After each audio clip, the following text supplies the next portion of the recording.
Not that bad is the most disappointing thing since my son. Motherfucker. Oh, I should have known something was up. I should have known something was up. Oh my God. Oh, all All right. hail our Lord and Savior, Mr. Plinkett. You will haunt my life forever, Mr. Blanket. Damn you, Red Letter Media. Oh man. By the way, if you guys want to be guests on the show, that would be so fantastic. Yeah, Please. come please. I love you guys, Red Letter Media. You have great stuff. Anyways, um, but yes, please. uh, ladies and gentlemen, welcome back to Not That Bad, a movie podcast, the worst podcast Mr. Plinkett has ever heard. We have a very big episode today. We're very excited to bring it to you. My name is Connor, aka Barbar Jinx, and I am joined today by my illustrious co-host, Mr. Gabe Tice. Gabe, how you doing, buddy? My midichlorian levels are off the charts today, Connor, so I'm doing pretty well. Levels like that have never been seen in a living life form before, so this is exciting. Wild. All right, so let's just hope I don't turn to the dark side. That would be very unfortunate. Completely normal now. That would be very, very, very unfortunate if you were not the chosen one. So, God, man, as a kid, I feel like I look a lot like Jake Lloyd. So it sounds like if I have like a soft spot for the kid throughout this episode, yeah, that's probably where that comes from. All right, y'all, because you have read the title before clicking on this episode, you know that we're talking. I mean, this is like the white whale. This is the big one. Everything that we have done has led up to this moment because we here at Not That Bad are actually daring to defend Star Wars Episode 1, The Phantom Menace, which I don't think even the culture of online movie reviewing would really be here without this movie. Do you agree? It was a huge step, and it was it's amazing. Drastically different. Yeah, I mean, it would look drastically different, and so would the Star Wars fan base. I mean, before that, the Star Wars fan base was largely very positive. I mean, the only real spat between Star Wars fans before the Phantom Menace came out was whether or not the Return of the Jedi was actually a great movie. Other than that, I mean, you did not have the divisiveness that you have today. And I think this started it, and the Disney films just escalated it, and now we're here to the point where we may get death threats just for talking about this movie. And we're talking about the movie that basically there's a hate factory online. There's an incentivized contempt for media because of this movie and the response to this movie. I mean, you hear a lot about Red Letter Media. That's why we quoted them, their famous review of this film. But when I think of the Phantom Menace, I don't even think about the movie that much. I just think about the endless YouTube videos and online publications that have just bashed this movie. And I'm sure it all comes from a sincere place, but at the same time, part of why we started this show is because it's just hard to see a movie that was, worked on so hard and involved so much talent to just see it get knocked down so many times. Yeah, and it really has been. And this movie's been on a really interesting roller coaster ride. There's infamous news footage from when this was released in 1999 of people coming out of the theater and being immediately interviewed about their thoughts. And overwhelmingly, the audience was, overall very positive about their experience in watching the film. Some people came out and they were like, well, I don't really know what I thought about it. But there was very few people who came out of that in those interviews that said this movie absolutely sucked. But those opinions did come. And, this is the first time that George Lucas stepped in the director's chair for a Star Wars film since the first movie. And the other beloved sequels, in many ways beloved sequels, beloved by me certainly, The Empire Strikes Back and Return of the Jedi, were both handled by different directors at the helm. And so this is really his first time stepping back into it and creating Star Wars for our generation. This was our generation Star Wars movie. And by the way, he had not directed a single film since Yes. New Hope. It had been 17 years for him. in terms of directing a feature film. Hmm. So already off the bat, I feel like that should have been some sort of omen for people, because even the best director, even the most inherently talented director, is going to be rusty after that amount of time. Of course. And George Lucas is not the most inherently talented man in the first place, if you ask me. So Ooh.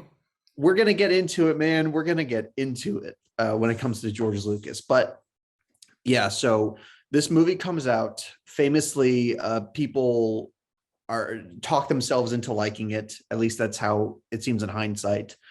I bet there were people who were fans then who are fans now, but the cultural effect, the Phantom Menace effect, is a movie that was so hyped that you couldn't handle how bad it was, so you talked yourself into liking it. But then when the online review era comes around, first you get people like Red Letter Media attacking it, and then I feel like that was like opened up a floodgate of people who finally felt ready to talk about how much they didn't like this movie. And it was pretty overwhelming too, and it has been for a number of years. The prequel trilogy is interesting because as a whole, it's probably one of the most hated trilogy of movies of all time. But there is a generation of people that are coming around on them, and I've seen that more and more over the years. In fact, the rating for the Phantom Menace has gone up and up, higher and higher on different reviewing sites. The ones that don't lock their reviews in place, like not like like a Rotten Tomatoes for sorts, but like IMDb ratings, things like that have been going up over the last few years. So it's interesting, like I said, the journey of this film, and picking it today was a strange thing for me because I am such a huge Star Wars fan, and I wanted to cover it on this show, so I'm glad I'm getting that opportunity to be maybe a different voice from what some other internet reviewers are saying. Yeah, I mean, I think like anything that's cool to hate, there are other voices emerging now that are contesting that hatred. I've never met somebody who's a diehard fan of. Maybe you'll be the first. I don't know exactly where you land on this movie. I've never met somebody who's a diehard fan of this film, but I've met plenty of people who think that the hate is just not warranted. I mean, this movie would have to be Nazi propaganda to honestly warrant the hate that it gets, in my opinion, because people have been going over the top for years now, and we're here to push back on that.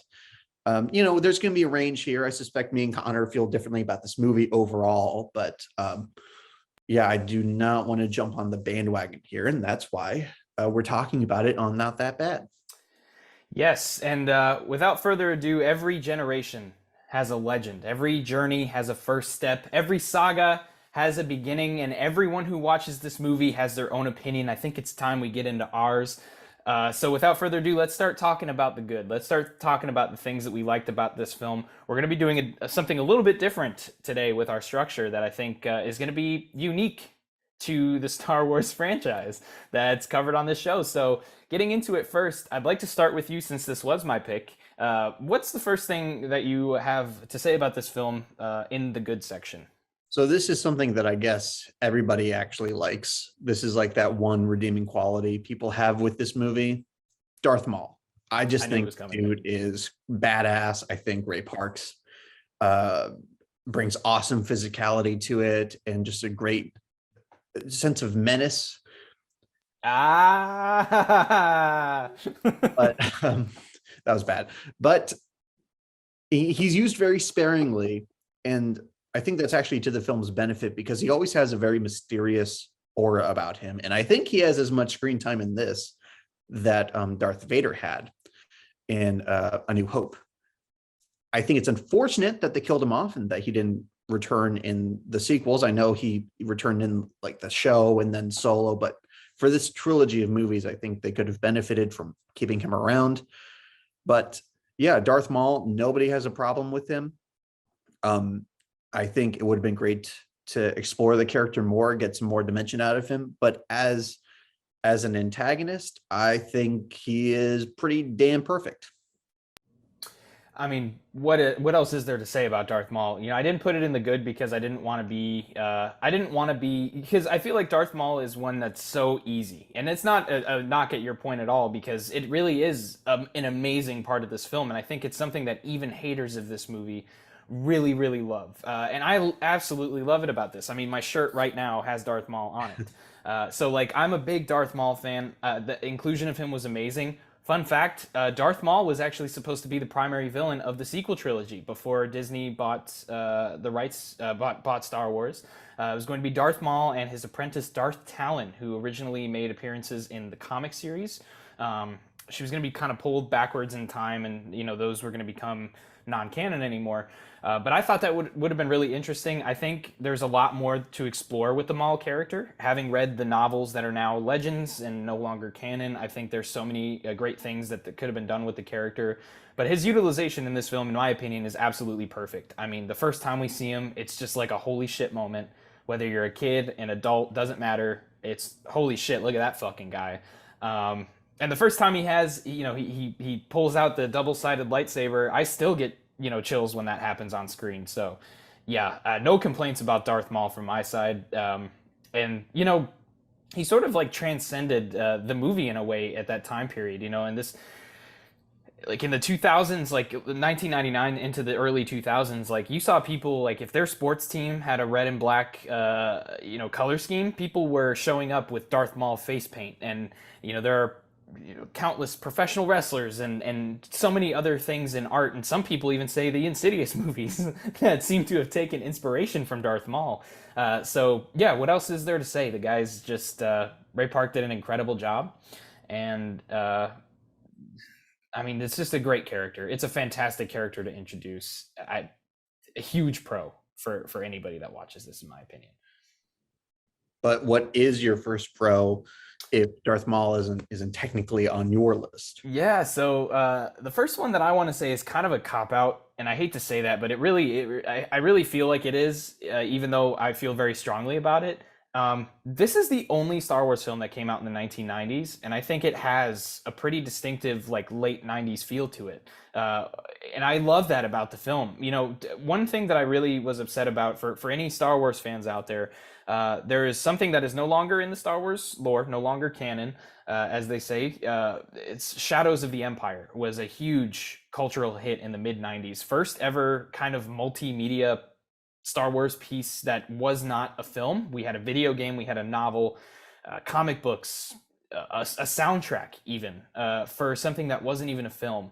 And it has this distinctive 90s feel to it. And I'm so upset that we never got a 90s Star Wars film in the early mid 90s. I really wish we could have gotten that sequel trilogy during that time period. I know I'm probably alone in that. But the feel that the Phantom Menace has as a whole, I think it just adds to the atmosphere and the feeling of the film, when you can see that it was, it had that grain feel to it. It had this sort of distinctive late 90s feel. And I really appreciate that about the film personally. I know not everybody's in that boat, but I wanted to be the representative to bring that point up on my side. Sure. I mean, obviously nostalgia is going to affect how you, I mean, Of course. what is Star Wars other than a nostalgia empire at this point? I mean, and that's coming from a Star Wars fan. You're absolutely right. Like, Yeah. that's all it is. I mean, people have look. If you think Return of the Jedi is a great movie, I think nostalgia is probably a factor in that. So in that way, I think it's totally fine to enjoy this as a nostalgic time capsule. Obviously, that's not going to be something that saves the movie for a lot of people, and it's not going to be relevant to everybody. I mean, exactly. You and I were as old as this movie, so that's unique for us. But wait, give us a little bit of credit. We're a little more ancient than the Phantom Menace, but not by much. A little more ancient, yeah. We were born during the filming of this movie and the editing process, so. So yeah, I mean, I also enjoy the nostalgia here, and I especially enjoy the fact that it reminds me of Lego Star Wars. I wasn't going to make that a pro, but honestly, that's the single most endearing thing about this movie to me, is how much it reminds me of Lego Star Wars. So yep, nostalgia all abound, no hiding it. It's just it's a thing you either embrace or you try to look past. I embrace it. I'm glad to hear that, and I'm curious because that wasn't necessarily a pro that you had, even though it's something that you do sort of embrace about it. What is the second pro that you'd like to introduce in this good section? Okay, this is kind of basic bitch, but it's undeniable, and it's something that I think still needs to be talked about, because it okay. The lightsaber duel between Darth Maul, uh, Obi-Wan Kenobi, and Qui-Gon Jinn, to me, it's like the best action sequence in a Star Wars movie. And I think there is so much going on in that scene other than the flashy choreography. I actually think that is the best character work in the film. When you see them chasing through those kind of like laser hallways, first off, I don't understand the mechanics of why those things are there, but it leads to a great story beat where Darth Maul and Qui-Gon are looking at each other through this laser partition, and Qui-Gon chooses to meditate, and Darth Maul is just like pacing around, like he just can't wait to kill this guy. And to me, without dialogue, I feel like that tells me everything I need to know about these characters. But at the same time, man, I love this fight. I think it's brilliant. That's actually going to transition perfectly to the second pro that I have, and I'm going to sort of discuss what you said there with this, and it's the story importance of this movie. I mean, in the overall story of Star Wars, this is a huge piece of the puzzle, and the Duel of the Fates is at the top of that. I mean, the name of the song is Duel of the Fates, and the reason for that is because of the story that's behind the fight. We see that Qui-Gon lives. Anakin might turn out a little differently, but Qui-Gon dies. You see where that route's going to go, and for me, that is the Duel of the Fates, and it's beautifully illustrated through this fight scene. It's more than just the flashy choreography, and that does a whole lot. Don't get me wrong. I mean, like, this is probably the best choreographed Star Wars fight scene. I mean, of course, there is the lightsaber duel in Episode 3 that most people do love a little bit more. That one goes on too long for me. I would say so. I like this one because it is kind of broken up by some of the other action sequences that are happening outside of the fight. Yeah, it's just well paced. It is. Watching it never drags. It doesn't, and throwing in some story elements of things that are happening in the rest of the war, because there is a battle going on. There is a battle going on here. It was really important for me, and the way that the score kind of cut through that and paced it was incredible.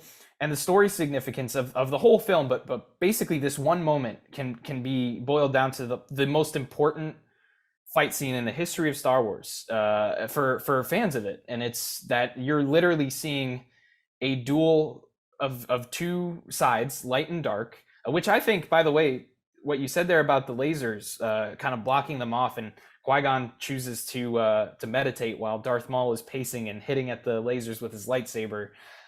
It just shows you also that they're not playing around when they talk about the differences between the light and dark side of the Force in these movies. I mean, you can see it right there. Darth Maul looks like the devil. He looks like the devil. He looks like a killer. He looks like a vicious pit bull on the other side of the fence, and Qui-Gon is over here balancing himself before this fight continues. So he looks like a hippie. So he does, yeah. So the story significance of that fight scene alone would be enough for me to put that as a pro, but the whole film, I think, is just extremely important in the story of Star Wars, a story that I love so much from start to finish. I mean, what else can be said about that fight scene? I mean, it's incredible from I do want to bring something up, okay? There are naysayers out there who God damn it. They complain that this fight is too choreographed, which has to be one of the lamest complaints I've heard about an action film. And they're saying that just because the lightsaber fight from A New Hope was awkward as fuck, right? Like, infamously. People who love Star Wars will admit that. Oh, yeah. Me included. So I almost feel like that gives people the idea that a Star Wars lightsaber fight has to look like that. I mean, Obi-Wan Kenobi and Darth Vader are two very old men who have not, they're past their prime. These are Jedi masters in tune with the Force. I just don't know what else it's supposed to look like. I mean, I guess there are some shots where, yes, it is obviously choreographed in the way that a poem is obviously written by a human being. but it's beautiful, even though Yeah, I can see the ink. You know what I'm saying? you're absolutely right. I think for me, it's tied for my favorite lightsaber duel personally because I really do love the story significance of the lightsaber duel at the end of Return of the Jedi as well. I think that's an incredibly well done fight scene as well because of the way that it's paced and it's a little bit slower and more brooding, but you still see the importance of every movement that they're making. I think that's where a lot of the complaint comes from is that when you watch Return of the Jedi and you see this sort of fight scene that doesn't seem unchoreographed per se, but you can't, that's like you said, I guess, see the ink. It's a little bit more grounded. This time around, they just decided, okay, we're going to show the full capabilities of the Force. And it Mm. makes sense that lightsaber duels wouldn't be as crazy later on because, like you said, Obi-Wan is much older. He's a little older. He's a little wiser. He's But been training for long. I mean, he's been trained. yes. He's been brought up through the Jedi Council. And look, okay, if you hate this movie, then you're not gonna buy what we're saying. It's Oh, just yeah, you're gonna think it's too choreographed. And absolutely. if you don't hate this movie, if you haven't dedicated your adult life to hating this movie, then I Then you've think been nodding along with us the whole time. I hope so. I mean, because me, not to give anything away, I'm not a crazy fan of this movie. Uh, not a huge fan of this movie, but I just thought it was like an exceptionally well executed sequence. And if the rest of the movie had that energy, you know, this movie would not have the reputation that it does.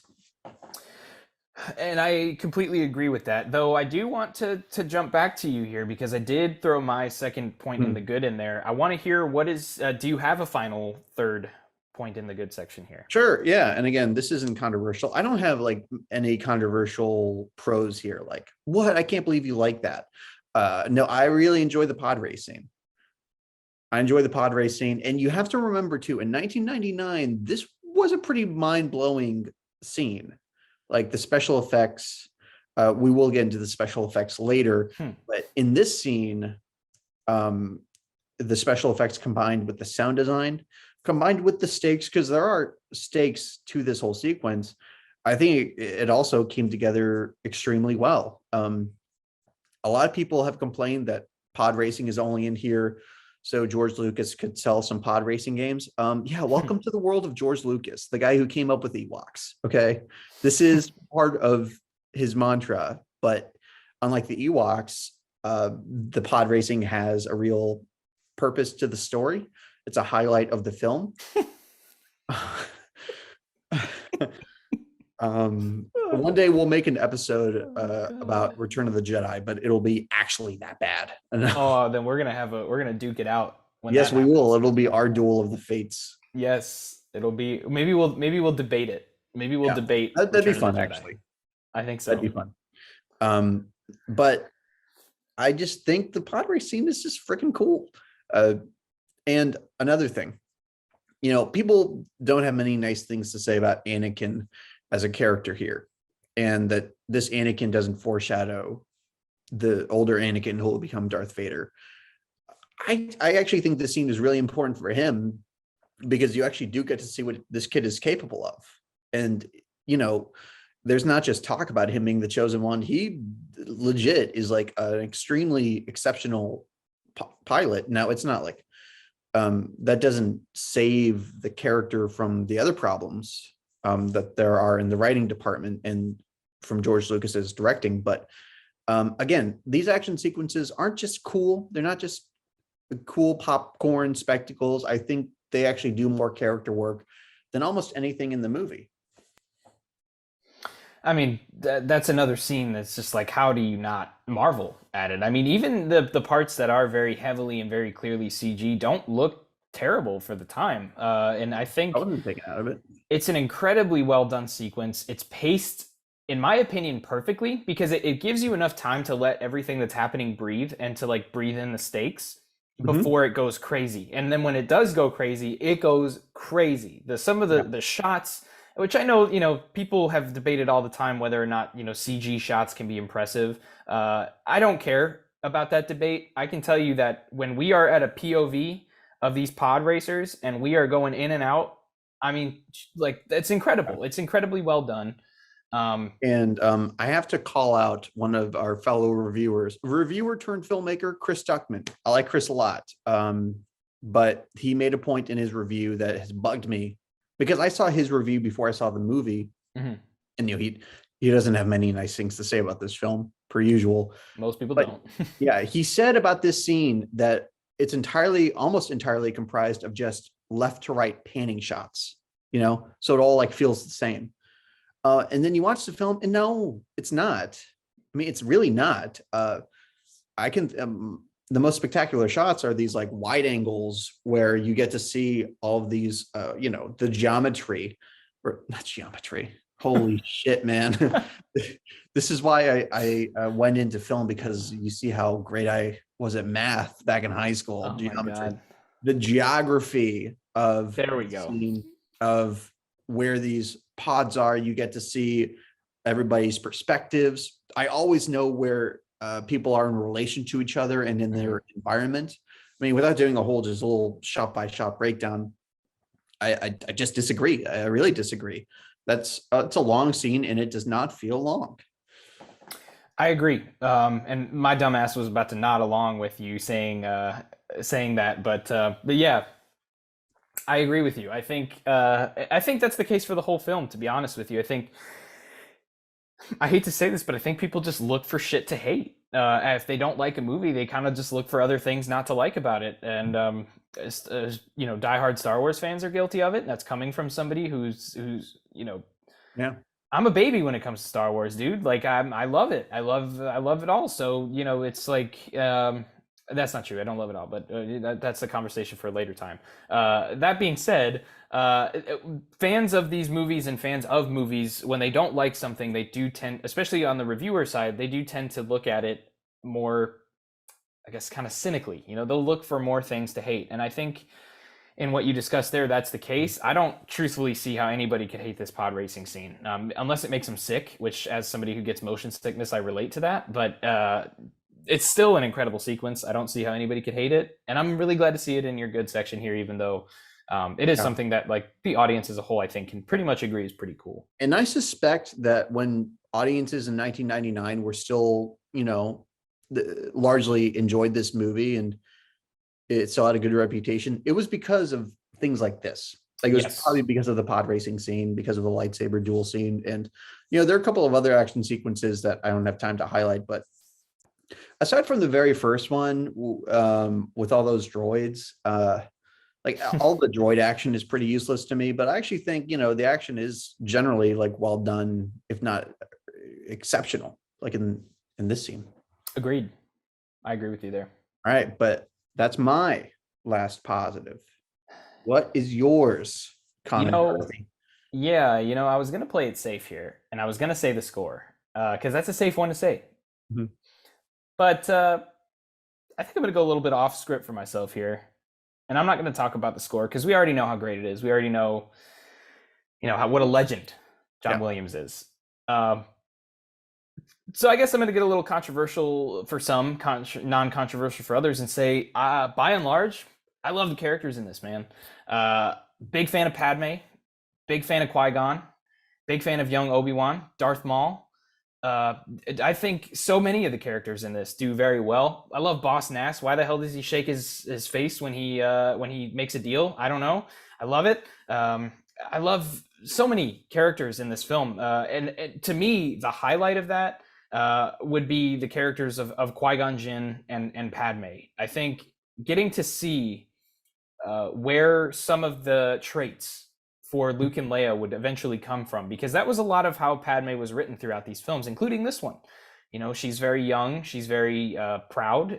She is a young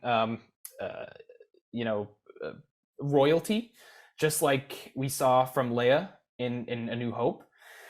And it's really interesting to get to see that character kind of start in this film, especially to see what would end up becoming by the end of it. Dude, she's a badass, and Qui-Gon is just an awesome inclusion to the Star Wars lore at this point. I mean, and personally, it gets more interesting when you look at the Jedi council. You know, when you see characters like Mace Windu introduced for the first time, Ki-Adi-Mundi introduced for the first time, Plo Koon introduced for the first time. There's like all these incredible characters in this film. And I know people have big complaints about two of them in particular, which we will definitely be getting to. But man, honestly, like I think people don't give this movie enough credit for how great some of the characters are. And I'm curious if you have any agreements to that, or if you would fall on the side of the critics who say the characters are pretty lame in this movie overall. I like all of the casting, almost all. I Okay. love the casting of Ewan McGregor as Obi-Wan, and I really feel like he grew into that role as the series progressed.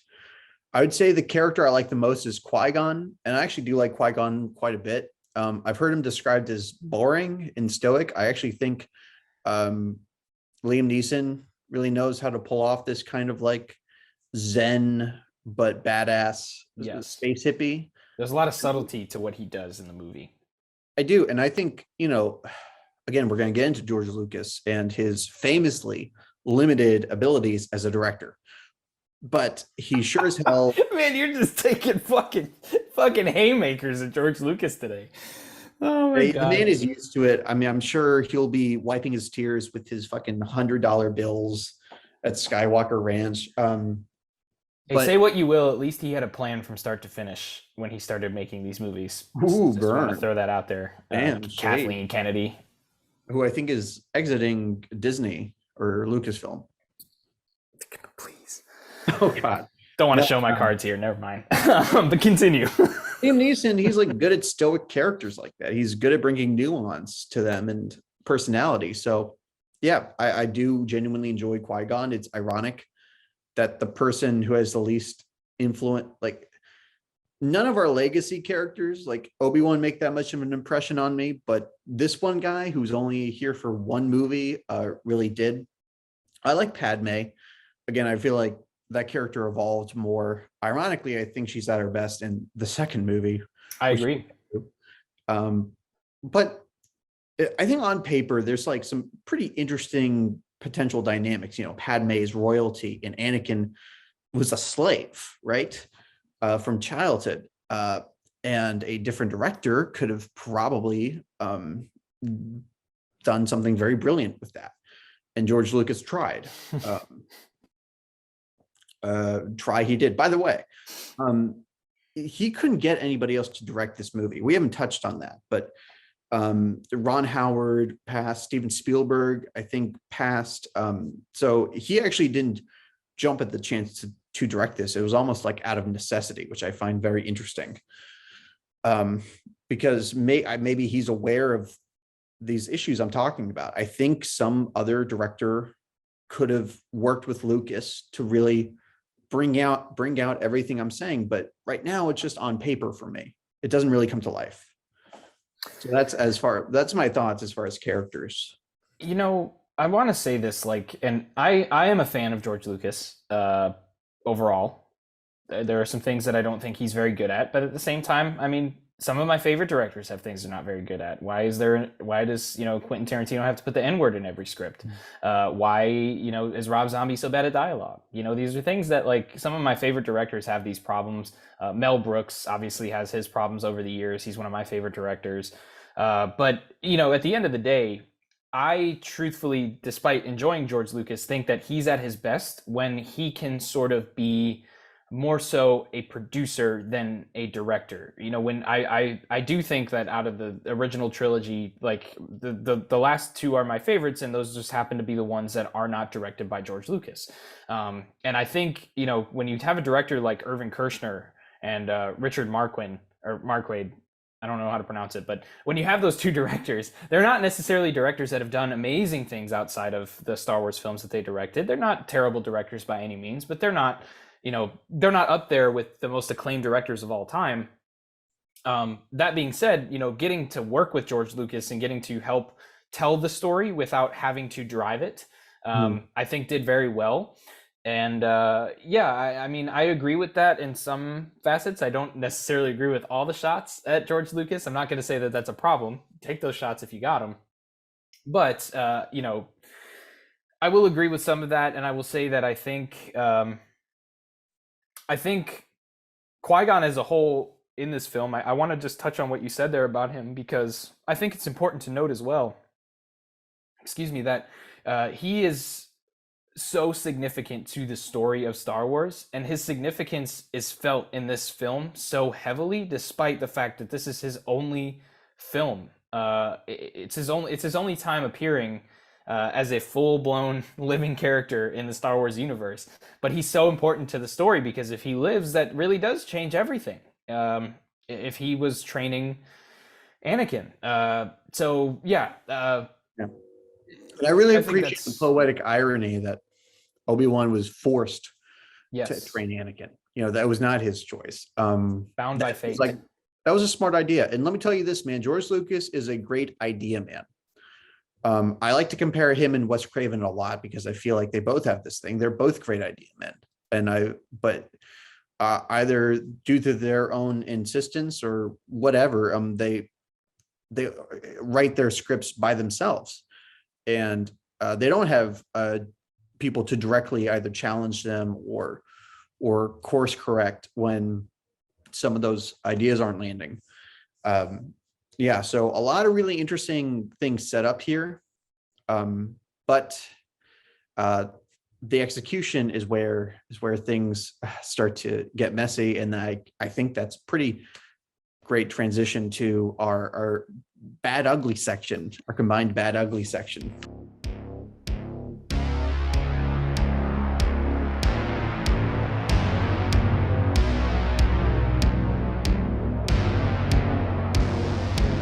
Right, you are, good sir, and that's why we are going to get in to the bad and the ugly. We're going to be doing that together in this episode. This is a really interesting format that we have because this is a movie that I think complaints can be put in together with what the audience has to say about this movie in a lot of ways, at least one of the things that we've discussed so far. But of course, when we get to the ugly section, we do always talk about how the audience feels about this movie. So let's go ahead and get into that. First, of course, this movie has a 2.8 rating on Letterboxd. It has gone up since I've even joined the app, which is very interesting. I believe when I joined, it was at about a 2.6. And just to be clear to everybody, before I get into the Letterboxd reviews, we are only doing the complaints that large groups of the audience has. We're going to be avoiding things that hardcore Star Wars fans have problems with, things like midichlorians, stuff like that. We're just not going to touch it. That's too inside baseball, I think, for people who aren't just like dialed into Star Wars all the time. So we're going to leave that off. Those are off the table. There are going to be some really interesting things that we still have to talk about, though, which we're going to get to in just a moment. So starting with the first review, this one's actually a 3-star review, but it is by a personal friend of the show, Lily, who said, in a quote, "You can't stop the change anymore, then you can stop the suns from setting." And then finished with, "Gonna push Jar Jar Binks off a cliff, Misa Tinks." That's followed up by a review from Adam Kempenar. That's my best guess of that name. They said, "Misa feeling generous," and gave the film 2 stars. Seeing a trend here so far. Diamond Bolt, who we actually featured a review of theirs in the H20 episode that we covered. They gave this film 1 star and said, "Misa wanna fucking die." And finally, we have a not so nice review from Kyle on Letterboxd. Gave the film 1 star and said, "Almost unwatchable if not for Ewan McGregor. The CGI has aged terribly, unlike Ewan McGregor. Horrible racist stereotypes, just not Scottish Ewan McGregor. Everyone seems bored, including Ewan McGregor. I still want to fuck, you guessed it, Ewan McGregor." Interesting set of reviews this time around. Kyle's a little thirsty at the end there. But, nevertheless, we got some things we got to dive into. We got some things that people have complaints about. Because we're combining these sections of the bad and the ugly here, we're just going to sort of introduce some things and say whether or not we agree with them, and we'll dive into them a little more than we usually do. Starting with a big one, because there's a pretty big gap in the conversation we just had about characters, which transitioned us to this section. And that's a character that we're introduced to in this film, and that George Lucas was quoted as saying, "I may have gone too far this time," after watching the movie for the first time. That's Jar Jar Binks. Got to talk about Jar Jar. I want you to take this first, buddy. What do we think about Jar Jar Binks? All right. Here's the story with me and JJ. Um, I Sorry, never, you want a nickname basis yeah. with Senator Um, Binks? okay. I knew him from way back when. I don't do any of that senator shit. Okay. Oh, okay. He also Gotcha. helped destroy the Republic. So thanks, JJ. Fucking what a legacy. I like that there's also a JJ in the Star Wars, movies. So, in the he directed two Star Wars films, which is very funny. But go ahead. I just want to say that every single nasty thing said about this character is unfathomably true. I watched this movie for the first time thinking he cannot be that bad. Oh my People are god. being ridiculous. People are being hysterical. Whew.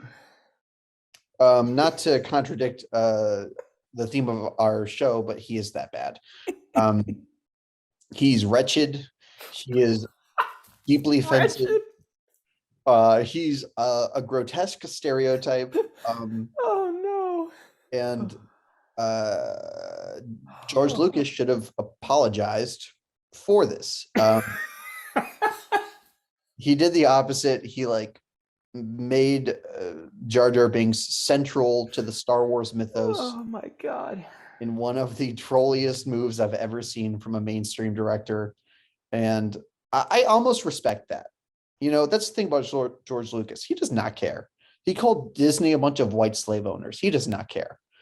So there's nothing I can say about this freaking thing of Jar Jar Binks that has not been said, and we can't rewrite history. If I could come out with my own special edition, he would be digitally scrubbed from the film. Now, actually, here's something I want to say.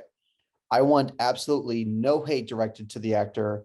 I Yes. believe his name is Amar Best. I'm at best. Ahmed Best. My apologies.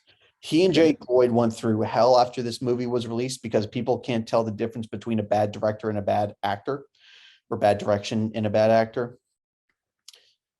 His story is really tragic, and it's a shame because Jar Jar Binks should have been a huge moment in cinematic history, the first fully CGI character, to be in the main cast of a feature film. And it's kind of like, the first talkie being the jazz singer. Like, yes, it was a big moment for cinema, but was it a good one? Oh Was it a good man. one? That is a harsh comparison, but I oh man, am that's funny. totally comfortable with comparing Jar Jar Binks to blackface. That's something I Oh am down. no. Well, yeah, I want to start off by saying that, like, as a, I always try to be clear, especially with people who are not huge Star Wars fans now, that I'm, uh, disgusted by the treatment of some of the actors that have come through this franchise. I mean, it doesn't stop at Ahmed Best and Jake Lloyd. I mean, Kelly Tran most recently was just relentlessly bullied and given death threats. Even John Boyega was destroyed. Daisy Ridley. Uh, there's been so many times where actors in these films are just destroyed for their roles in it, and for doing, truthfully, Ahmed Best did exactly what he was supposed to do for this character, exactly what he was supposed to do, and he did a great job overall as far as his performance goes. He did what he was supposed to do. And while I don't agree with even directing that hate towards George Lucas, because I think directing hate towards anybody, in the form of death threats or constant hatred over something as trivial as a film is ridiculous. Even when you care about it, I have been threatened with death for my opinions of Star Wars from Star Wars fans. So it's like, just please do not do that. I am completely against that. As a huge fan of the Star Wars world, I wish everybody would just like what they like and move on. If you want to say something bad, but just be respectful of other people, please, and don't drive actors to severe depression because they decided to take a role. Now that's been coming around. Of course, we saw Ahmed Best, and even Hayden Christensen, who was another one of those people who was destroyed for his role initially by fans, come back recently and started doing these Star Wars events that Disney puts on every year, and it's the celebrations. And I'm And he just so came happy back to in see the them be part of Obi-Wan it. show, Yes. in Christensen, and Um, to the enthusiasm of fans. yes, the prequel lovers have been coming out more recently, and I think that's really helped them. But truthfully, this is where the fun begins. Wow. This is Okay. where the fun begins, because Jar Jar is not a perfect character, but I don't hate Jar Jar Binks, man. I gotta say, as a kid, I think it was so easy for me Ooh. to, as a You kid, saw in big doo-doo yeah, this time, I Connor. Misa in big doo doo this time.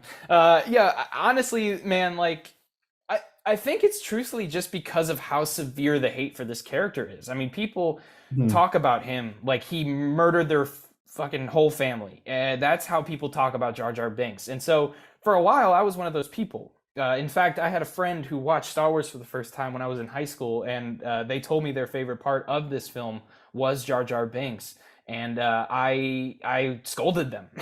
I scolded them for that. But the older I get, the more I just appreciate some of the things that they did with it. I mean, he's clearly a bit annoying, and he's clearly there's clearly some stereotypes in there. I mean, we saw that also with the with Newt Gunray and the Trade Federation leaders. Yes, Who, it's who all terrible. This talk with movie's the abound accent. with this stuff. I don't All talk with understand it. accent. Yeah, one of the reviews highlighted that as well. Yes, I mean that is Um, something that's actually under talked about as far as this yes, movie's legacy. And George Lucas is a liberal man, so I do not know where that came from. I almost I don't know, because like the only really thing that you can see that's like real stereotypical with it is the accent itself. So like maybe they just thought like, oh well, aliens have to have accents, so let's just give them strong accents and these strong. That's the only thing I can guess. I'm not going to completely defend it. I'm one of those people who believes that those characters, maybe excluding Jar Jar, but I don't know for sure, should have been dubbed over. They should have been alien voices with like subtitles underneath it, like we saw with Greedo in Star Wars, and Chewbacca, or not Chewbacca. I'm sorry, Jabba the Hutt. So many characters in Star Wars that spoke their native alien language and were subtitled. I think that's what this should have been. Either way, man, I really can't hate. I really can't hate Jar. I can't bring myself to do it anymore, man. Over the years, I've just appreciated it a little bit more. It's definitely not a high point. I'm not going to go around saying Jar Jar Binks is a high point, because it's not true. I don't believe that. But I believe it gets entirely too much hate, and I don't quite agree as much as you do that it's a completely categorically true what everybody says about Jar Jar. I don't agree with that. I'll take the heat for that as well. And that's where I want to throw it back. Is there anything else you wanted to add about Jar Jar? Because I do know that he's a polarizing character, man. I I want to don't make think sure he's we get all out. polarizing. He's hated, He's and hated. I mean, yeah, he's yeah, hated. Like he's one of the most hated film characters of all time. and it's not fun to jump on that bandwagon. Look, I expected to go easy on him when I watched this movie. I did not expect to agree with the consensus. But when you cross the line into racial stereotyping, I mean, that's when, if he had just been annoying, that'd be one thing. But I mean, there's like a depth to misery with this character. And I think, okay, and here's my other theory. Okay, C3PO is an obnoxious character, right? Why do Star Wars fans tolerate him? Because he actually provides a purpose in the story. He's very important to the story Well, of A New sir, Hope. Jar Jar is very important in this film. Oh, is he? Because he leads them to that stupid city. I mean, what, they don't have No, Google Maps in no. a galaxy far, far away. No, Jar Jar also is a big reason for why they ended up winning the battles, and why they ended up he is an important crux of the story. You can't. Wow. No, I do not accept that. I'm I do not not saying it's accept that. justified. Look, there's a reason that George Lucas, literally right after screening this movie for the first time, he literally said out loud to the people around him, "I may have gone too far this time." But before that, he literally said Jar Jar is the key to all of this. This is something that he said during the Yes, production of the this is film. how his brain works. It's a good idea until it's not, until you actually see it in its final form. That's why he's an idea man. Um, He is an idea man. but my point is, like, look, Jar Jar is there because George Lucas thinks he's cute. Like, he does not have, you could write him out of this movie so easy. And I think that's actually where the real agitation comes from. Like, he is just hanging around for no reason.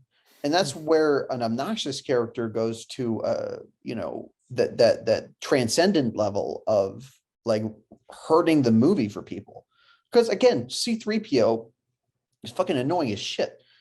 But nobody's ever claimed he ruined A New Hope because A, he doesn't have that much screen time, and B, because he is there for a purpose. You trust that purpose. Jar Jar Binks is like shoved down people's throats, basically, in this movie. And that's all I want to say about this dude, because what are we going to uncover some new truth behind the Jar Jar Binks hatred? People have been talking about this mofo for decades. Right. Yeah.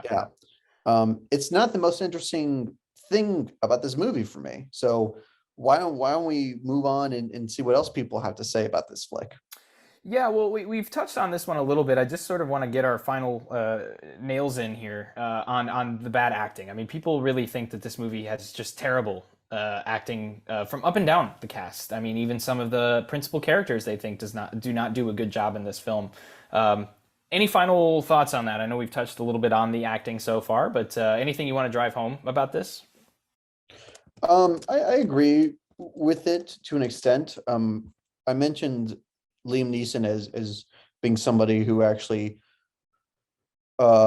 came out on top, because I think he was a bit more accustomed to this style of acting. Ewan McGregor, he was playing some pretty what's the word, theatrical material, train Oh spot, yeah, yeah. and stuff like that. So him playing a Jedi Padawan wasn't in his wheelhouse, and he needed time to really adjust to that. And I think you see that payoff by Revenge of the Sith. You do. Like, he really does evoke a young Alec Guinness. But he needed the time. Natalie Portman is fine. She's really good, actually. I mean, I always think Natalie Portman is really good. She's very, I mean, she broke through when she was like 11 years old with Leon the Professional, and Mhm. that's because she just has that inherent talent. Now, how do you think that that Keira Knightley did as Natalie Portman? Because she acted as an actress playing, or as a double playing, you know, the double. Yeah, what a twist, right? I mean, aside from the weird androgynous voice, I think she does fine. It's just, I don't even think that was a real question, because she does not have a single close up in this movie. So moving No, on. I just had to throw that in there. Yeah, I yeah. just had to throw It Keira is Knightley funny in though. there. She actually does play Natalie Portman in this movie. Yeah, she does. She plays Yeah. Natalie Portman, also playing this character. Now I want to talk a little bit about Jake Lloyd. Um, and everything that we just talked about toxic fan bases, and hatred directed towards actors. Jake Lloyd is patient zero for this. Like, this poor kid, Kid is the key word there. This was a child. the child. He's like, what was he? Was he 9? Around that, yeah. He would have been just coming off of Jingle All the Way Yeah, when this came out. but he's not even in double digits, Yeah. right? He's a kid being tasked to play, to like fucking carry this movie in a big way, because everybody was waiting to see what they would do with Anakin Skywalker. All of those expectations were put on his shoulders. I have no idea why George Lucas decided to make Anakin a child. I've never heard a single good justification for that choice. It would have been so much better if he was Luke's age from A New Hope. Think about how poetic that would have been. We would have seen these two young men start their journeys off at the same age. But no, he's a kid, he's a child. I'm not going to say he's great, but I was surprised at how much he did not hurt the movie for me. Like everybody always likes to talk about that angel line, are you an angel? It's like it's Star Wars stuff, it's like corny Star Wars stuff, Um, yeah, it's coming from a kid, but I think he has plenty of other moments where he's fine, where he's tolerable, and dare I say, he even is good. He works, I don't hate Jake Lloyd. And even if I did hate Jake Lloyd, I wouldn't hate Jake Lloyd. You know what I mean? I wouldn't want the kid dead. I mean, this shit ruined his life. Think Yeah. about that. It's one of the, like, he thought he was going to, do something. He was going to live a dream by doing this movie. And because of people's, and this is something that I'm going to call people out on this because people have annoyed me. Like RLM is still doing this. They still make Jake Lloyd jokes in their videos. I like those guys a lot. They're funny, but what the fuck, man? Like, I know they know like what happened to him and how he ended up. So why the hell are we doing this shit? Just like leave the kid alone. Wait, kid, but leave the guy alone, you know? Yeah, so that's my rant here. I think it's such an ugly point in this franchise's history. And I think it was a very sad turning point for Star Wars discourse, film discourse in general.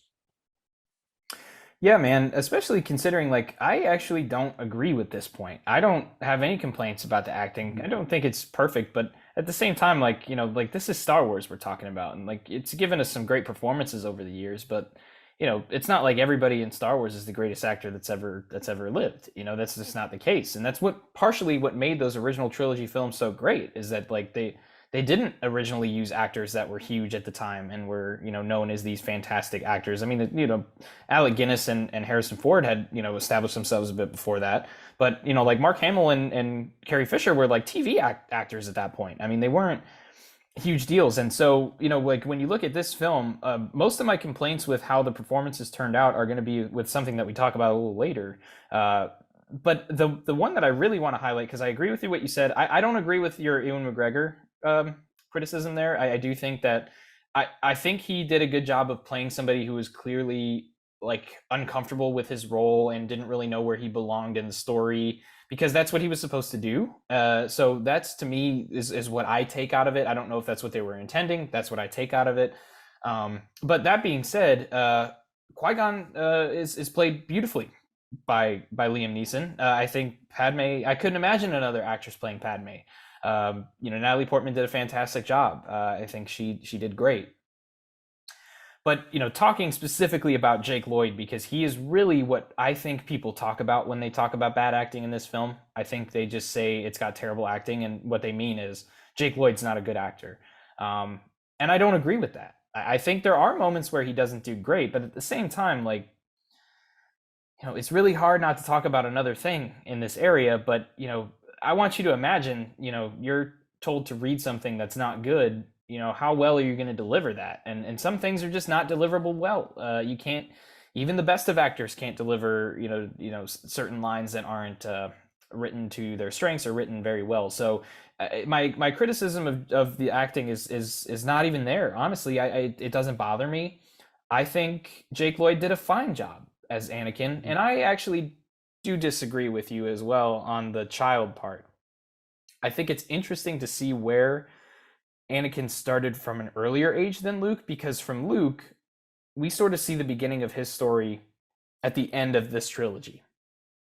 And we see how he, is led to this place where we can imagine what happened between growing up. And we actually got a glimpse of that a little bit in the Obi-Wan series that Disney put out.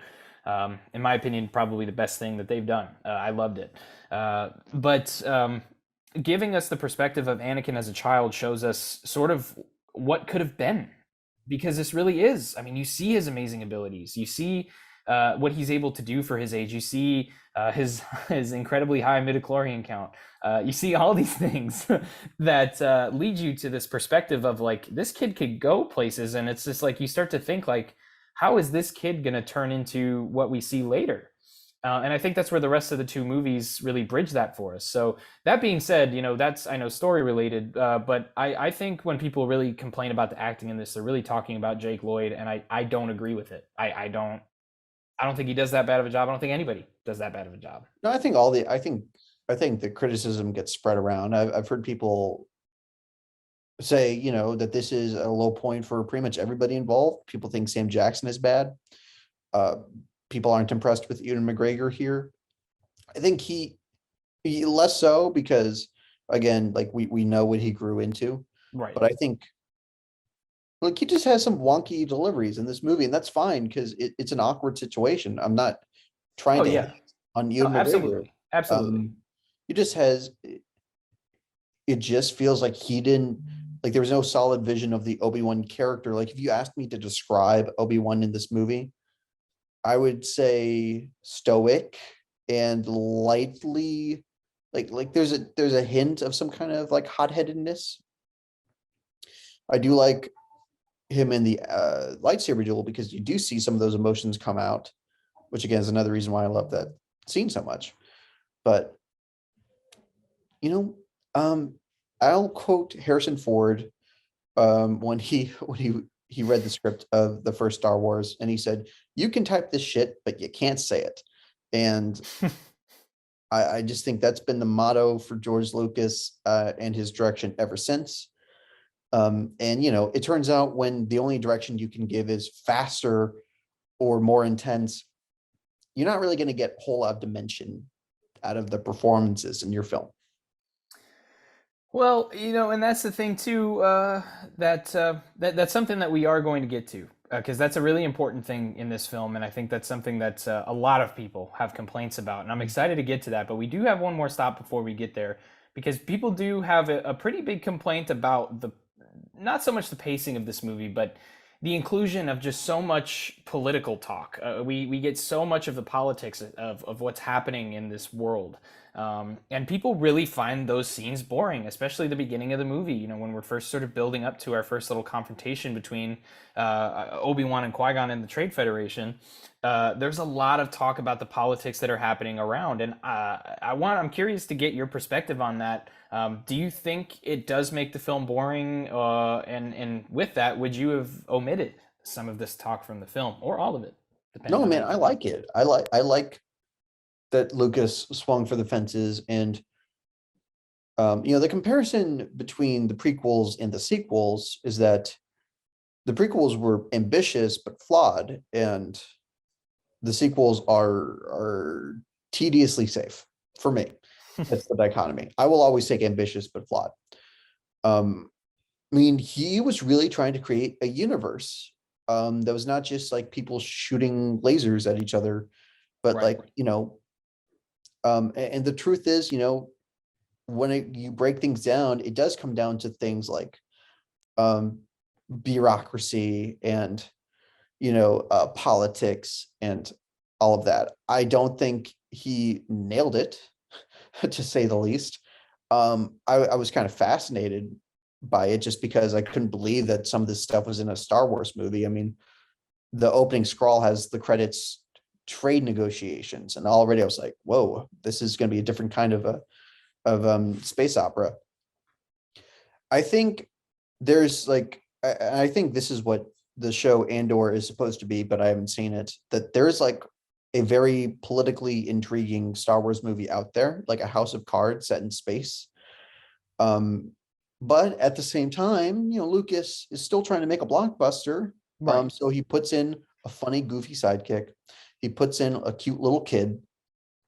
Um, so it's a compromised vision in that sense. But if you asked me, hey, what's the problem with the Phantom Menace? I would not say the politics. I agree. I don't think it makes the film boring at all. I think if you're engaged in what's sort of happening, I think the politics is actually extremely important. I mean, you're seeing how the emperor effectively politicked his way to power, because that's what he did. I mean, you see that throughout the whole film. I mean, he's pulling the strings from the beginning. And it's really cool, in my opinion, to see like, what's happening around and how do the characters feel about what's happening, about because he's in control of everything. I mean, he's in control of absolutely everything that we're seeing happening. But how are these other characters reacting to it, and how do their reactions end up leading to what we get later on? It's a part of what the grand vision is. If you're isolating this movie, then yeah, I mean, it's got too much politic talk. It's got all this extra stuff that you might not need in a blockbuster film. But if you put it in the context of even the trilogy, not even just Star Wars as a whole, if you put it just in context of the trilogy, you are literally seeing the seeds get planted about how every single character that's involved in this conflict feels about what's going on, and what leads them to eventually concede to actions that would doom the entire republic. So in my opinion, I love that it's in there. I don't think it makes the movie boring. Like you said, I don't know that they stuck the landing with everything in there. I love that they went for it though, and I love that it's there. And I wouldn't want to see this film without it, truthfully. And I hate to see that it's something that people don't like. Yeah, it's also just it wasn't the right time for this. I think if the Phantom Menace came out, the conversation would be pretty different. Um, Although I'm sure you would still have people like Star Wars Theory and Geeks and Gamers being like, this doesn't feel like Star Wars. Um, like people are mad that there are bricks in Andor or something. I don't even this fucking fan base, dude. Like I don't know how this happened. Yeah, even like I said, I'm part of this, but I'm not part of that because Good. that's scary. That's good. Um, Yeah. but no, and to that point as well, there's other complaints that people have about this. It's not just that it's boring, and I say we tackle the big one. Besides Good. Jar Jar, because this is a problem that everyone that you talk about these movies with highlights. Suddenly, everybody becomes a writer when you talk about the Whoa, prequels. okay. No, no. But Ouch. but in all seriousness, we have to talk about the dialogue because this is a huge complaint that audiences have. The formula so far has been me jumping over to you, and I want to continue that. Give us your thoughts on the dialogue. Is it a low point for you? How do you feel about this? The dialogue is terrible in this. I mean, I'm not gonna skirt around it. I mean, it is humorless, it's dry, and I guess it's fitting in a way because people speak like aliens. It's now the question is this more of a direction problem? Because all the actors hated the dialogue in A New Hope. Alec Guinness famously, he just never came around to Star Wars being proud of his involvement with it because he just thought the dialogue was shit. Yeah, he told some kid to leave him alone when he came up and asked him about playing That's Obi-Wan. no okay. That's not what he said. Hold on, let's not slander Sir Alec Guinness. The kid said Hey, that I he love the watched. guy, but Yeah, the kid said that he had seen Star Wars 100 times, and Alec Guinness said, "Promise me you'll never watch it again because that's too many times." It's still not a thing I would say to a child, but right. okay, you didn't tell him like the fuck off or something. Um, Now, I think the dialogue gets much more egregious with Attack the Clones. Like that's where you have groaners. Like I don't think you have groaners in this.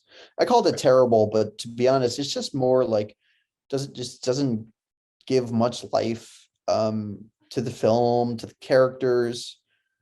Uh I can't think of a line of dialogue that doesn't have the word Misa from this movie. So I think that might be the most damning thing of all. And the best character, Darth Maul, in my opinion, he says two things.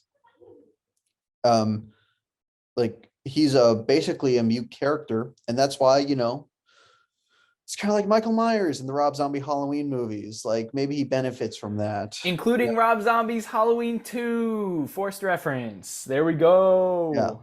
Um, that being said, I thought it was really weird when Qui-Gon Jinn said to Anakin's mom, "Bitch, I will crawl over there and skull fuck the shit out of you." Like, where did that come from, Lucas? Dude, I was blown away. Like I watched this movie for years and I never noticed that before. But this time around, I was like, "What? Qui-Gon's gonna skull fuck somebody? What's going on?" Whoa, okay, all Couldn't right. believe it. Yeah. But other than that, the dialogue is Dude, pretty somebody's dry. gonna take us seriously here.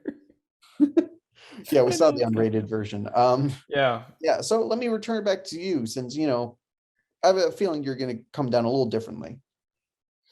Um, we're on the same side. We're just a little bit further apart. So like truthfully, and I'm gonna say this, and it's gonna surprise a lot of people. This is my only major complaint about this movie, is the dialogue. Um, I think what the thing is that I'm not the best when it comes to writing dialogue as a writer. That's one of the things I've always struggled with myself. I think there are moments where I can do well, but there's moments where I think I don't do very well. And I think when I watch a movie that's like that, I can relate to it and I can feel for it, and that's how I feel for this movie because there are some moments that I think do decent in building it up. I think most of the lines in this film that I think are done very well are delivered by one character, and that's Qui-Gon Jinn. He is sort of the voice of the movie, and in a lot of ways, he's a lot of people's favorite parts about it, and I see why when it comes to how his character is written. That being said, though, it doesn't do favors to the characters that people are already not liking, or the performances that might not be as strong, like a Jake Lloyd. This is a child. He doesn't need these profound lines or these things about asking about angels and like, yeah, it's all cutesy and stuff and whatever. But like, if you're gonna do that, like, give this kid some, give this kid something to work with. Don't just give him cut and dry lines that no human would ever speak. It really is in some moments like an alien is speaking this dialogue, and it's no fault of the actors. That's why I really champion for the actors when we talked about the bad acting, is that I think even the best of actors could not have done well with some of the dialogue in this, and it's not the most egregious of the prequel trilogy. I think it's probably one of the least egregious in Star Wars as a whole, especially when you compare it to some of these sequel films that have come out. Um, but with that, like, it's a problem. It does take away certain areas of the movie for me. It's what makes it. It's truthfully, like I said, it's the only major complaint I have about the film, and it is a major complaint. I think you really had a chance to knock it out of the park here, and I think you had so many things in place to do that, and the dialogue really hurt the chances of that happening. So, uh, yeah, we agree in some ways here. Actually, we agree in most ways here. I think we both just kind of agree that it didn't really do the film any favors, and in certain parts where it really could have added, I think it either took away or it didn't help. I mean, it's all wrapped up. The direction, the dialogue, the acting, it's all wrapped up in this one problem that people just don't relate to these characters. I know you you have a different relationship with them, that Right. they are pros for you, and that's great because I do think on paper there's some interesting stuff going on here. Um, but the dialogue, it just it gets in the way. And the dialogue should be like the music. It should give your characters a rhythm with each other. That's why people love like somebody like Tarantino, because not only is his dialogue funny and it's full of all these references and it's colorful, but because the dynamic between these characters is really shaped by the dialogue. Um, and I'm not saying I need Star Wars to be at a Tarantino level. Right. He's just somebody who's like, everybody agrees he's great at dialogue. Mhm. So um it's going to be a thing that we talk more about with future movies, because we go from bad to worse in this department. But as somebody who is a Rob Zombie fan, I can say that if the direction had been there, I wouldn't even want to talk about it as much. But you already know what I'm going to say. There's some lines that I really think could have done better as now, and I will say this too. The one thing I want to say is that it doesn't take away from the chemistry of all the characters together. I think at the end of the day, like the characters of Qui-Gon and Anakin, I buy what's going on with them, and I buy what's going on with Qui-Gon and Padme. And Padme is pretending to be her handmaiden, or her one of her maids, and follows with them in the planet. She's curious about it. I buy those scenes of dialogue where Natalie Portman is kind of like, I wouldn't be so sure that she would agree with you here, or things like that. Where I like some of the dynamics that were put in there, but at that same time, I think there's a lot of characters that really should have felt more their relationship should have felt more believable, and I don't know that it was. Um, and I will say that there's one thing that I do want to complain about with George Lucas before we end this section, because I do have one more complaint, and it's not for this movie as a whole. And I want to highlight that by bringing this out. This is my VHS copy of Star Wars Episode 1. This is what I watched this time around. I also watched the HD version, so don't get mad about, you know, the fact that I'm not complaining about the CGI and the effects and all that shit. Whatever, that stuff doesn't bother me. But the reason I watched this VHS copy is something very minor for many, but that takes away some of the charm for me. And George Lucas, I want to start this by saying, Star Wars: A New Hope, the first Star Wars movie, there has never been a home media release that is the same as the one that came before it. Let that sink in.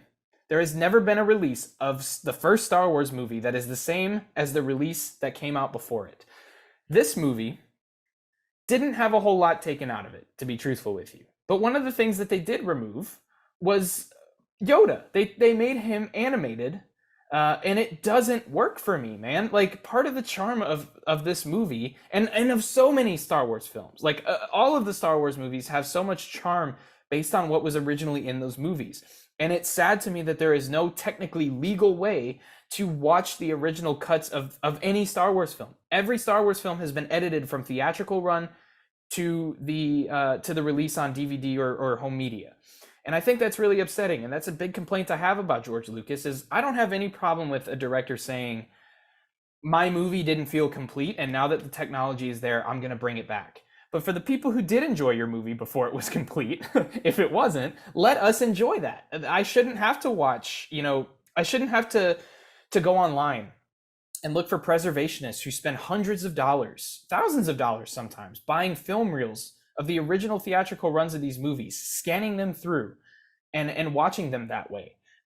They're meant to be enjoyed. Some movies have flaws. That's okay.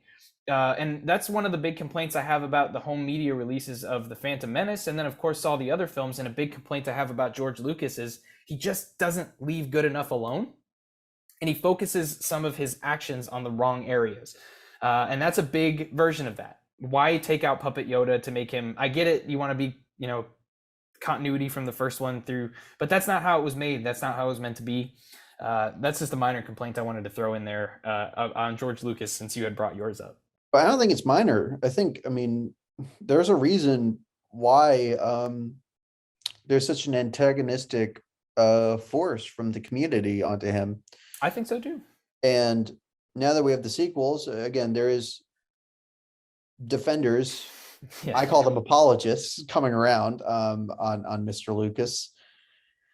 But no, man, he's a cinematic authoritarian. Like, he is. He took a movie, the original Star Wars, that meant so much to so many people, and he fucked with it for that home media release just because he had a change of heart.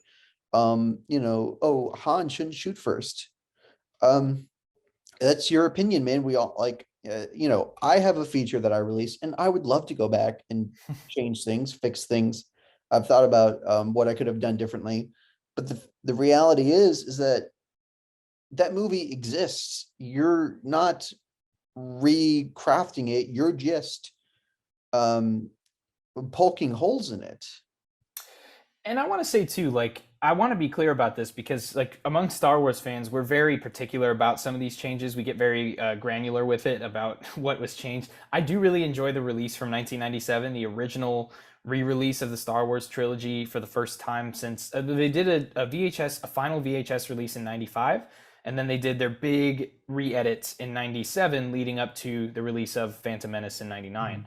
And I do have nostalgia for those, because like I said about Phantom Menace, those movies were sort of made for our generation. We were born around the time that this was happening. So I wanted to just throw that in there, because I didn't have a lot to complain about with the Phantom Menace. So I wanted to complain a little bit about George Lucas, even though I love the guy. I'd love to see him come back and do more Star Wars, because I think I won't get into how I feel about Disney stuff, but I think we would be better off with it.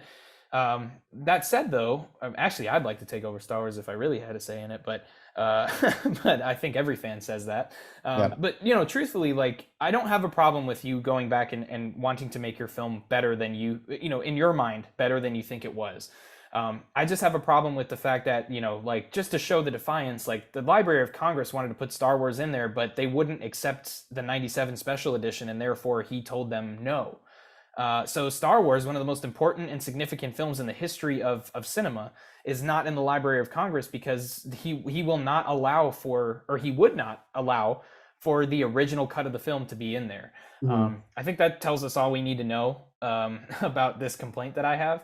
And it rings true for the Phantom Menace as well. Some of the charm that we have, the colors, the Mhm. everything has been changed through home media releases. So yeah, if you have the choice, pick up a VHS Laserdisc copy. See if you can find a local Star Wars preservationist who has scanned through the original theatrical run of this movie and releases it, because that's going to be the best way to watch it. And yeah, it'll help with the charm factor a little bit, in my opinion. Yeah.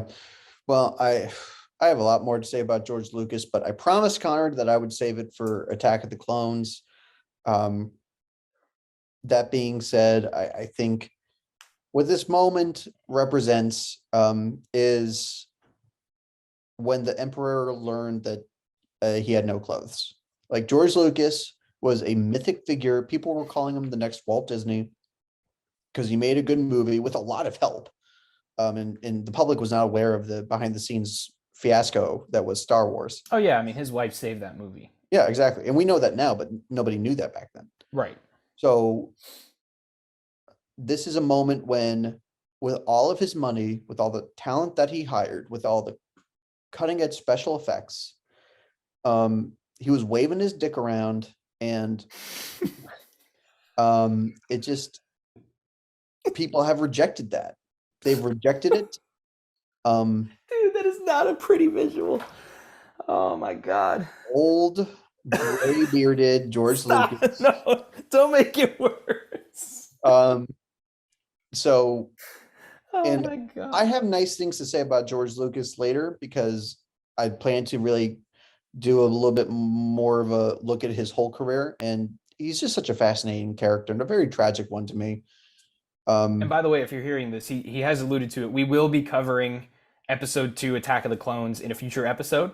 That will, you know, we'll release details on social media about that by the time this drops. But yes, we will be covering Attack of the Clones as well. So, you know, if you want to hear some criticism of George Lucas, stick around for that episode. We won't be talking about Revenge of the Sith because it's actually not eligible, you know? No, it's not eligible. And above both of the- these were my picks too. So I picked this film and I picked episode 2.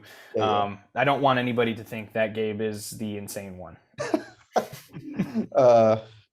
Thanks. I don't have to throw you under the bus now. Yeah. Yeah, no, I'll take that heat. I'm wearing an episode 1 hat for anybody who's not watching on video, and a Darth Maul shirt. I went full 1999 for this one. So Beautiful. But well, I love your enthusiasm, Connor. Yes. Well, what else do you have anything else? Because I know that we discussed the things that we wanted to for our audience complaints, but since we did combine sections here, is there anything we didn't touch on that you wanted to bring up before we kind of gave our final verdicts here? Yeah, I'm ready for the final verdict because I really feel like we did cover everything that is. I mean, we can nitpick here and there, but oh, of course, we got to the here heart all day. And I have no intention of doing that. So Yes, I think we're ready to go into our final verdict. So Connor, this is your pick. Do you want to go first or last? I want to hear yours first. Yeah, nice. Okay. So Star Wars The Phantom Menace is a cinematic event that we cannot truly convey the scope or spectacle of in this one podcast. The legacy it has and the controversy it has generated is overwhelming, and watching it critically and objectively is like being an adventurer in the jungle, you know, using your machete to swipe away at all of the vines, the thickets of the forest. So I don't know what I would have thought if I saw this in 1999, but today I feel that The Phantom Menace is a tonally confused, clunkily directed, poorly scripted film that thankfully features highlights, including an iconic villain, some groundbreaking set pieces and sequences, and a pretty amazing cast that would go on to perfect these characters. And given the fact that the backlash to this film has nearly driven some of the actors to suicide, I can very safely say that this movie is not that bad. I will say it has more enjoyment for me as a so bad it's good experience rather than objectively liking it or admiring it. But hey, this is a huge blockbuster event, and I don't think we'll ever see genuine, sincere hype for a movie like this ever again. This was a very special moment in time, and I'm always gonna have very warm feelings towards this movie, no matter the various flaws and unfortunate racial stereotyping that it is infested with. Dude, very happy to hear you land there because I really didn't know where it was going to go. So very happy to see it went there. Look, you know, when we make a pick on this show, I think it's pretty obvious that we're going to fall somewhere on the spectrum, whether it's not that bad or onward. This movie holds a very special place in my heart. And like you said, it just gives me a warm, special feeling when I watch it. And not many movies give me a feeling like The Phantom Menace does. This was a movie that, like I've said a few times, was made for my generation. This was our generation of Star Wars films. This is the first ones that I was able to experience. This is the first film that I was technically able to experience through my childhood that was released during my lifetime, which is very, very cool. It's the only 90s Star Wars experience that we got as Star Wars fans, which is also, I've said earlier, I believe is a crime with some of the things that we got during that time. That being said, you know, there are problems with this, and I did have some rebellious years as a prequel basher, as many people say. When I was a teenager, really hated these movies, all of them. I had them all at the bottom. I couldn't wait for these Disney movies to come out, and you know, that's where I stood. Watching it back this time and watching it back every time I do, I just get that warm feeling all over again. And so many of the problems that people have with this don't even pop up into my mind while watching it. So with that being said, despite the problems with the dialogue, Mr. Tice, you've never met somebody who is a defender and lover of this movie until today, because not only is this film not that bad, not only is this film actually good, The Phantom Menace is actually great. Suck a dick. Not you, the audience. That might be the first actually great we've had on the show. It is. It is. We have never had a film actually great. We've had actually good. Actually, our first episode, I rated the film actually good. And this is the one I think a lot of people are going to be upset with, that I said actually good. Not actually great, rather. But I have to say it, man. Like, there's problems I have with it. I think the dialogue could easily have taken it down to actually good for me. But like I said, there are very few films that make me feel as good as this movie does. And I have to take that into account. I have to take in, you know, people can talk shit about nostalgia all they want. It fuels this movie for me. And I think it's actually great. I will take the heat. Well, let me say this when it comes to nostalgia. If a movie really got into your heart as a kid and you can still, if you still feel that love for it, that does reflect well on that movie. Like, there are movies I loved as a kid that I don't have nostalgia for. I feel ashamed. Exactly. Yes. Or I'm indifferent to that. You know, that was an era past, but it really did get into my heart and my soul. Right. So the fact that The Phantom Menace has had that staying power for you still speaks volumes about how you feel about this movie. Wow. Okay. I wasn't prepared for that. You should have warned me. You should have warned me. I wanted to surprise you with it. That's why I wanted to have you go first, because I wanted to just be able to appreciate your reaction to that. And I think the audience is going to have a much more a less Violent? Appropriate reaction. Yeah, I think, you know, and this is why I've gotten death threats. I really have. I've had people send me death threats over my thoughts on Star Wars films. This is one of them. You know, defending this film over the years. And I think that's an important thing for me to end this section on, is that, you know, if you want to come at me all you want. You know, I don't care what you want to say to me, but I think there's so many people out there that just want to enjoy movies and they just want to talk to other people who enjoy movies. And Star Wars is a sort of the culprit of so much hate and animosity in the film world. And it's sort of embarrassing nowadays to say that you're a Star Wars fan. That hurts for me as somebody who literally has over 100 Star Wars books that are no longer even in the canon, and has every movie and has every release of every movie and has the video CD versions that were released in Taiwan and is in fan groups and is in all of this stuff. Like, it's just it's almost embarrassing to say that nowadays because of how people take this. And I'm glad we do this show, because this show to me is the opposite side of that. It's saying, hey, you know, here's this movie that people hate or people didn't like, and here's why we or I like it. So yeah, I just want to say to everybody, you know, if you want to throw some hate my way, I'm okay with that. Put it in the comments below so we can get some traction on the video. But in all seriousness, like, if somebody just wants to go out and enjoy a movie, let them enjoy it. It has no bearing on your life. And I'll take the heat for anybody that for the Phantom Menace fans in your life. I'll take the heat. And you know, just be kind, rewind. That's all I got to say. Yeah. Well, in the spirit of positivity, we're heading into the holiday season, and if you guys want to be generous and show some of that holiday cheer, we do have a Patreon. Now that we've probably pissed most of you off, you're not coming. If you want to hate donate to us, we'll take it, and we'll take it.